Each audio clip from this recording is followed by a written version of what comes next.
This was my very first mission, but as a passerby walked by, I felt something strange. It was a feeling I had only ever experienced with the vampire Burton. Before I could think it through, I noticed he was already talking with Archie, so I used telepathy to eavesdrop on their conversation. How am I supposed to square this with Amsterdam?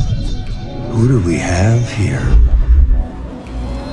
After being discovered, I hurried away, but Mahong's smile sent a chill down my spine. Once Archie left the restaurant, I immediately followed him. After winding through an alley, I saw him enter a 4-story building where he seemed to be arguing with a woman inside.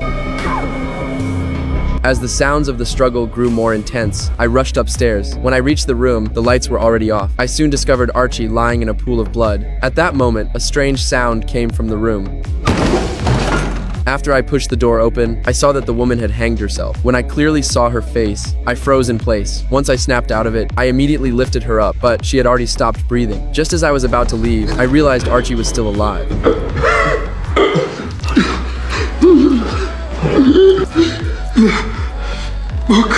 He kept pointing with his finger at an ancient book in his backpack, but very soon he went completely still. I never expected my first mission target to die on the very first day. Because of my identity, I couldn't call the police, so I could only leave the scene as quickly as possible. The next day, the police sealed off the crime scene. The evidence left behind suggested that the girl stabbed the man to death with a sharp knife and then hanged herself. However, a female medical examiner discovered that Archie seemed to have lost too little blood. At the same time, the forensic team also found hair that didn't belong to anyone at the scene. Doesn't look like it matches either victim.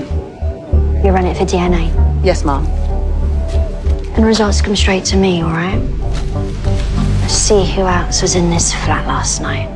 Meanwhile, I was still handing out flyers outside the strip club when I noticed the cross-shaped signal on the phone booth. So once again, I retrieved a phone from the trash. Following its instructions, I went to a cafe where I saw Sister Bai, who should have been commanding things in the U, along with a black woman standing beside Meng Meng. Which is a miracle.